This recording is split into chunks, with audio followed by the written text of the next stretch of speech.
Assalamualaikum warahmatullahi wabarakatuh. Selamat datang di kelasnya Ibu Ais. Selamat datang anak-anakku sekalian, kelas 6 SDN Pacul 3 Bojonegoro, dan Ibu Ais juga ucapkan selamat datang pula untuk anak-anak yang ingin belajar di kelas 6 tema 1 subtema 3. Ayo selamatkan hewan dan tumbuhan. Ibu harap kalian semua dalam keadaan sehat walafiat ya. Dan Ibu selalu menunggu absensi rutin dari kalian di WhatsApp group. Nah, sekarang kita langsung saja buka buku tema kalian halaman 110. Nah, kita lihat di sini terdapat hewan apakah itu? Seperti yang kita ketahui yang ada di bawah ini, terdapat hewan harimau Sumatera.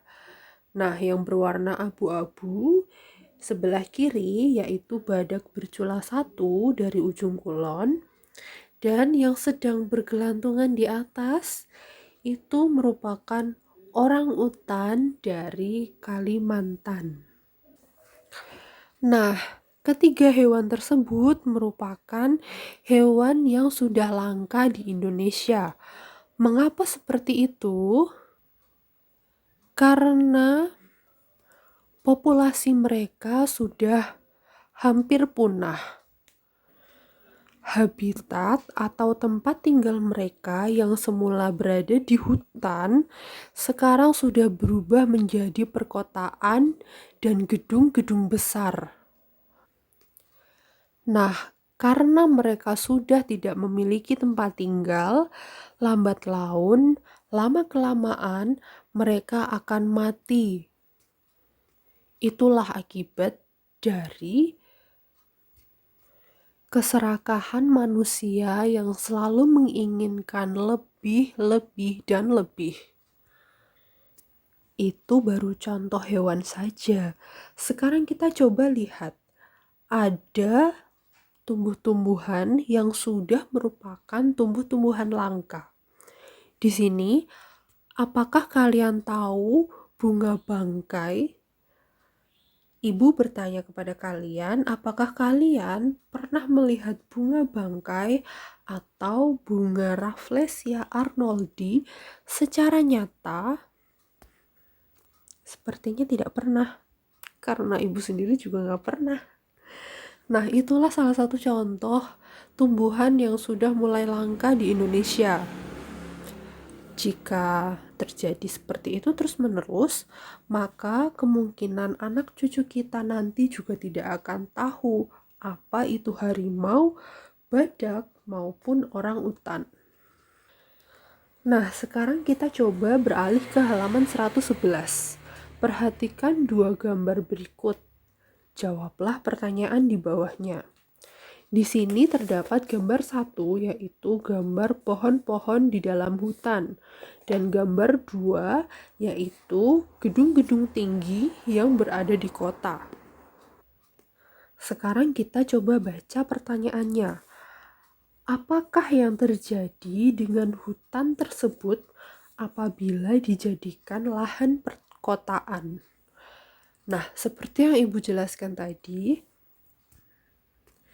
jika hutan ditebang terus-menerus dan menjadi lahan perkotaan, maka yang terjadi adalah hewan-hewan maupun tumbuhan yang berada di hutan tersebut akhirnya punah. Nah, jika punah, maka ekosistem dalam kehidupan tidak seimbang. Lalu kita beralih ke pertanyaan nomor 2. Bagaimana dengan nasib hewan-hewan yang hidup di hutan? Nah, coba kalian tulis nasib-nasib hewan yang berada di hutan tersebut bagaimana? Apakah mereka bisa mencari makan dengan layak? Atau mereka apakah bisa memiliki tempat tidur, tempat tinggal yang mereka inginkan? Atau lain sebagainya. Kemudian jawab juga pertanyaan nomor 3, di mana hewan-hewan tersebut akan tinggal jika hutan telah musnah.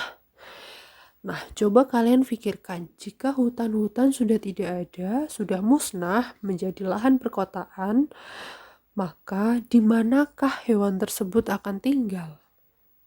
Apakah di museum, atau di kebun binatang, atau mungkin akan kalian pelihara? Nah, itu coba kalian jawab, tulis di lembar kerja siswa. Pertanyaan nomor 4. Bagaimana pengaruhnya terhadap kehidupan manusia jika seluruh pohon dan semua hutan di bumi habis?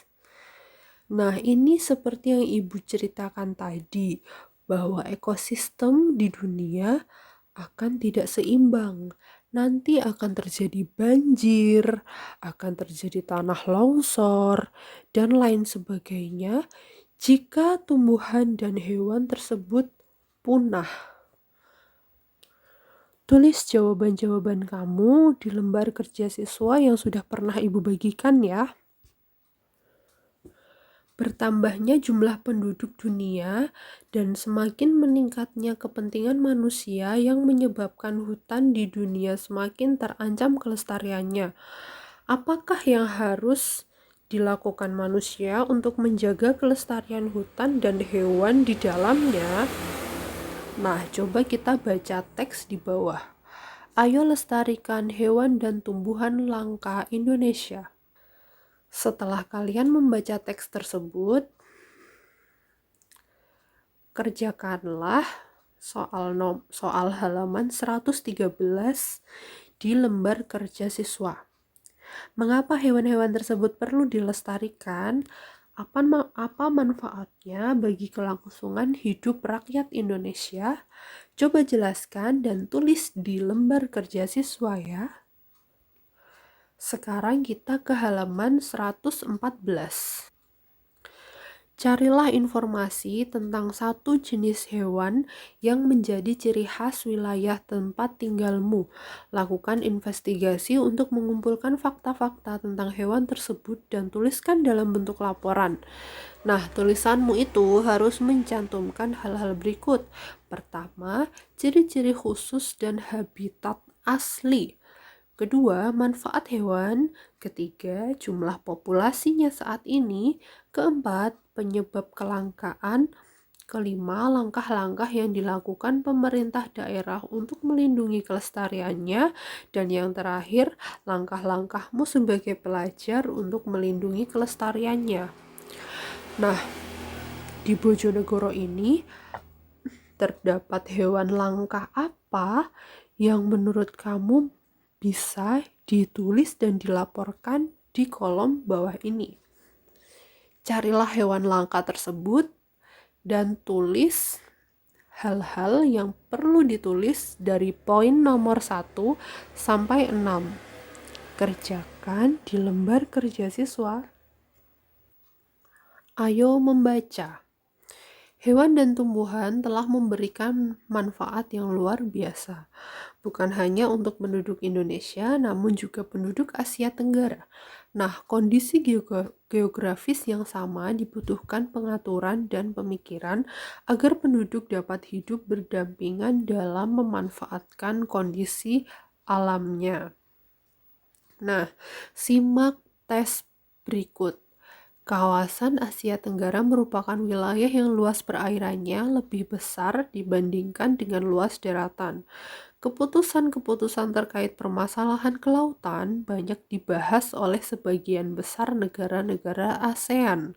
Negara-negara di kawasan Asia Tenggara mempunyai sistem pemerintahan yang berbeda-beda, namun pada dasarnya semua berbentuk republik, kecuali Thailand, Kamboja, Laos, Malaysia, dan Brunei Darussalam dalam berbentuk kerajaan.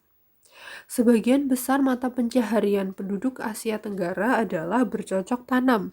Oleh sebab itu, kerjasama di bidang produksi hasil pertanian dan perkebunan dibahas bersama di Bali tahun 2003. Nah, sekarang kalian baca sekilas fakta politik negara-negara ASEAN mulai dari halaman 116 sampai halaman 125.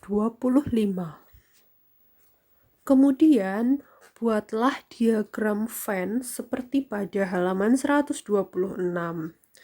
Kalian hanya memilih dua negara saja sebagai perbandingan kalian dalam bidang politiknya. Ya, jadi hanya memilih dua negara saja, lalu kalian bandingkan faktor politiknya dalam negara tersebut. Keseluruhan tugas ditulis di lembar kerja siswa ya anak-anak. Nah, Ibu beri waktu 1 minggu untuk besok hari Senin dikumpulkan kembali di hari Senin minggu berikutnya di kelas seperti biasa ya. Selamat belajar anak-anakku sekalian. Tetap semangat meskipun belajar dari rumah dan tetap patuhi protokol kesehatan. Jaga jarak terus, jangan lupa mencuci tangan. Terima kasih. Mohon maaf jika ada kesalahan. Wassalamualaikum warahmatullahi wabarakatuh. Semangat!